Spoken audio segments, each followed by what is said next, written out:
आज आगरा के सूरसदन प्रेक्षागृह में प्रबुद्ध वर्ग सम्मेलन का आयोजन किया गया, जिसमें आजाद समाज पार्टी के राष्ट्रीय अध्यक्ष और लोकसभा सांसद चंद्रशेखर आजाद पहुंचे। चंद्रशेखर आजाद की देख समर्थकों ने जमकर नारे लगाना शुरू कर दिए। इस दौरान उनका मंच पर जोरदार स्वागत किया गया। साथ ही उन्होंने मंच से केंद्र और राज्य को लेकर जमकर कटाक्ष किया। उन्होंने कहा कि आजाद समाज पार्टी हमेशा से दलित और मजदूर समाज के साथ थी और रहेगी। उनकी आवाज को उठाने का काम हम कर रहे हैं और आगे भी करते रहेंगे। मंडल कमीशन की सिफारिशें हो या जातिगत गणना हो या ईवीएम द्वारा चुनाव को खत्म करके बैलेट पेपर से चुनाव कराना हो, तमाम जी करनी चाहिए। लोकतंत्र है, सबको अपनी बात रखने का अधिकार है। हम कमजोर वर्गों का नारा जो बहुजन समाज के लिए है, SC ST OBC और माइनॉरिटी के लोगों के लिए है, जो पिछले 40-45 साल से हमारे महापुरुषों ने संघर्ष करके जो भाईचारे के बीज तैयार किए हैं, उन्हीं को मजबूत करने का काम हम लोग कर रहे हैं। मैं नारों पे नहीं जाता, नारे तो मोदी जी भी अच्छे लगाते हैं, नारे तो अन्य पार्टी भी अच्छा लगाती है, लेकिन क्या उसका फायदा जनता को मिलता है? तो नारों में कुछ नहीं रखा। कथनी और करनी में जिनके फर्क हैं, देश प्रदेश उनको भी जानता है कि उनको उन सरकारें में आने पे उन्होंने क्या क्या हस्र जो है कमजोर वर्गों के लिए छिपावा नहीं। आगामी विधानसभा चुनाव आ रहा है, होते हुए दिखाई दे रहे हैं। देखिए, तेजी से आजाद समाज पार्टी का संगठन उत्तर प्रदेश में विधानसभाओं तक, ब्लॉक तक, गांव तक, बूथ तक लगातार हमारी पार्टी और हमारे पार्टी के जो सहयोगी संगठन हैं वो लगातार कोशिश कर रहे हैं और लगातार प्रयास कर रहे हैं। लगभग सभी विधानसभाओं में 70-70, 80% हमारा संगठन बन चुका है। अब उस संगठन को, क्योंकि त्रिस्तरीय पंचायत चुनाव आ रहे हैं, उसको और सक्रिय करके भाईचारा कमेटियां बना के प्रबुद्ध सम्मेलन के जरिए सत्ता की भूख, क्योंकि जिन पे पावर होती है उन्हीं का आत्मसम्मान भी सुरक्षित रहता है, उन्हीं को अवसर भी मिलते हैं। ये भूख जो है, जो पिछले 15 साल में हमारे लोगों में ठंडी हो गई थी, उसी भूख को दोबारा जगाने के लिए कि वो लोग राजकाज को समझे। जब राजकाज होगा तभी तरक्की होगी, तभी अन्याय रुकेगा, तभी शिक्षा मिलेगी, तभी अच्छा इलाज मिलेगा, तभी रोजगार मिलेगा, तभी ज़मीनें मिलेगी, तभी इंडस्ट्रियल एरिया लगेंगे। ये बात समझाने के लिए हम लोग हर मंडल समीक्षा कर रहे हैं। आज आगरा में ये समीक्षा हुई है। शाम के समय फिर एक बार पार्टी के वरिष्ठ नेता और क्षेत्र के बुद्धिजीवी लोगों के साथ, व्यापारियों के साथ एक चर्चा होगी। फिर कल अलीगढ़ हम लोग जाएंगे। इसी तरह से ये संघर्ष का कार्यक्रम चलता रहेगा। अगले शुक्रवार को हम लोग दूसरे मंडल की तरफ प्रस्थान करेंगे। सेना के जयकारे लगा के भारतीय जनता पार्टी लगातार, और जो प्रधानमंत्री है वो कह रहे हैं कि मेरी लहू में सिंदूर बह रहा है। क्या कहना चाहिए? नहीं, ये पूर्ण रूप से पॉलिटिकल बयान है।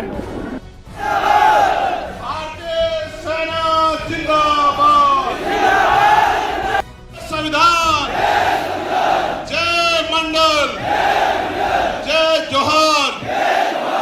मंडल कमीशन की सिफारिशें हो या जातिगत गणना हो या ईवीएम द्वारा चुनाव को खत्म करके बैलेट पेपर से चुनाव कराना हो, तमाम जहां बाबा साहब अम्बेडकर के आंसू गिरे हैं, इस धरती पर कर्ज है और हम उनकी असली औलादे हैं। हम कर्ज उतारना जानते हैं। मैं आगरा के साथियों का, जिन्होंने समय समय पे इतिहास लिख के आगरा की शक्ति को बताने का काम किया है, उन तमाम साथियों का बहुत बहुत धन्यवाद देता हूं। जितने संगठन के लोग आज यहाँ अपना प्यार आशीर्वाद एक जाति को प्रबुद्ध बता के प्रबुद्ध सम्मेलन करने का काम करती है, और बाबा साहब अम्बेडकर के संविधान में जो समता समानता की बात की गई है, उस समता समानता को नीचा दिखाने का काम करती है। ये बताने का काम करती है कि देश में एक ही जाति, एक ही धर्म प्रबुद्ध है और बाकी लोग प्रबुद्ध नहीं है। मैं आज ऐलान के साथ कहना चाहता हूं कि हमें अवसर मिला, इस 75 साल में हमने भारत की कोई पोस्ट नहीं छोड़ी जिस तक हमने पहुंचने का काम ना किया हो। और ये हम सिर्फ आरक्षण के दम पे नहीं पहुंचे, अपनी मेहनत के दम पे भी पहुंचे हैं। ये भी किससे छिपा हुआ कार्य हासिल करते हैं तो ये एहसास होता है कि अगर वो महापुरुष ना होते तो शायद आज भी हम जानवरों से पूरी जिंदगी देश में जी रहे होते। इसलिए उन सब महापुरुषों को जिनकी वजह से हमें जानवरों से, इनके जीवन से निकलकर आत्मसम्मान, स्वाभिमान का जीवन दिलवाने का जो प्रयास संविधान के सफर तक हुआ है, मैं उन तमाम महापुरुषों को आगरा की इस क्रांति की धरा से अपने श्रद्धा के आपकी जिंदगी में रोशनी लाने का इंतजाम हम सब लोग करेंगे। मेरी बात को आप याद मैं आपको विश्वास दिला कहता हूं, जब तक हम लोग बाबा साहब के रास्ते पर नहीं चलेंगे, यानी कि शिक्षित नहीं बनेंगे, संगठित नहीं होंगे और संघर्ष नहीं करेंगे, तब तक कुछ भी बदलने वाला नहीं है। और मैं फिर आपसे कहता हूं, पार्टी के नेताओं से कहता हूं, भीम आर्मी के साथियों से कहता हूं, कार्यकर्ताओं से कहता हूं, मांगने से भीख मिलती है, अधिकार छीनने पड़ते हैं। अगर छीनना चाहते हो अधिकार, तो जिस तरह से पेट पालने के लिए 8 घंटे काम करते हो, रोज पार्टी को आगे बढ़ाने के लिए भी 2 घंटे, 1 घंटा काम करो। क्योंकि आदमी भूखा तो रह सकता है, लेकिन अपमानित होकर नहीं रह सकता। इस बात को भी समझने का प्रयास करो। हमारी आबादी बहुत है, हमारी आबादी बहुत है, 85% लोग हैं हम लोग। डॉक्टर भी है, या हमारे पास इंजीनियर भी है, या हमारे पास वकील भी है, या हमारे पास जज भी है। सब कुछ होते हुए भी बाबा साहब ने तो ये कहा था कि जिस समाज में 10 डॉक्टर, 10 इंजीनियर, 10 वकील तैयार हो जाएंगे, उस समाज के अधिकारों को कोई छीन नहीं सकता है। लेकिन आज आप देखो किस तरह आपके अधिकारों को लूटा जा रहा है। छीना नहीं जा रहा है, लूटा जा रहा है, डकैती पड़ रही है आपकी नौकरियों पे, आपके रोजगारों पे, आपके बिजनेस पे, आपके साथ जून जाति अन्याय हो रहा है। आज एक बहुत बड़े सज्जन उम्र में मेरे पास आए, मेरी तस्वीर लेके आए, मेरे सर पे हाथ रखा और एक बहुत बड़ी बात मुझसे कही और ये कहा कि मेरा आशीर्वाद आपके साथ है। मैं आगरा इसलिए भी आया हूं कि मैं आगरा के लोगों को पूछना चाहता हूं, मैंने क्या गलत किया है आगरा के लोगों? मैंने वही काम किया जो माननीय साहब काशीराम ने किया, मैंने उनके अलावा कोई गलत काम नहीं किया। बाबा साहब अम्बेडकर ने जब काशीराम साहब का भी सपना था इस देश में भी कमजोर वर्गों का प्राइम मिनिस्टर नहीं बना, मैं आपको बहुत विश्वास से कहता हूं, आगरा का कर्ज लेके कहता हूं, आगरा के भाइयों से वचन दे के कहता हूं कि वो दिन भी आएगा कि जब बाबा साहब अम्बेडकर के विचारों का व्यक्ति प्रधानमंत्री भी बनेगा और देश की कुर्सी बनेगा। और ये होगा कैसे? ये होगा ऐसे कि देश में लोकशाही है। लोकशाही, लोकतंत्र का मतलब होता है जिनका वोट होगा उनका राज होगा, जिनका वोट होगा उनका राज होगा। यही लोकशाही का पैमाना है। और वो नारा ये है कि जिसकी इतनी संख्या बारी उसकी उतनी हिस्सेदारी। नारा ये है कि वोट हमारा, राज तुम्हारा, नहीं चलेगा, नहीं चलेगा। आप और कहीं मत जाओ, हम आगरा पे बात आज करेंगे, आगरा मंडल पे बात करेंगे, आगरा जिले पे आप आज बात कि फिर उनके खिलाफ कोई अन्याय या गरीबों के खिलाफ कोई अन्याय यहां नहीं हो पाएगा।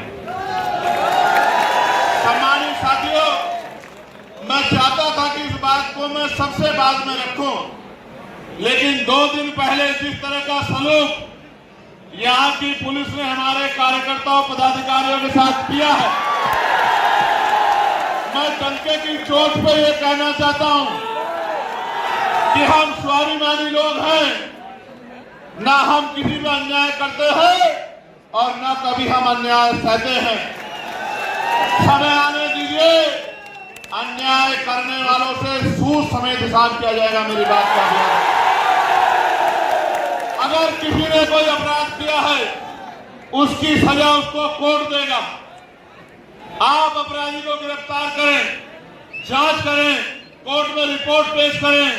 हम संवैधानिक लोग हैं, लेकिन जिस तरह से एक अधिकारी ने अपने जातीय अहंकार को दिखाने के लिए हमारे कार्यकर्ताओं को लातों से पिटवाने का काम किया, मैं उस सम्मानित अधिकारी को भी कहना चाहता हूं, जिस सत्ता के घमंड में या जिस जातीय घमंड में ये किया गया है, सत्ता बदलेगी, आप भी यही रहोगे, हम भी यही रहेंगे।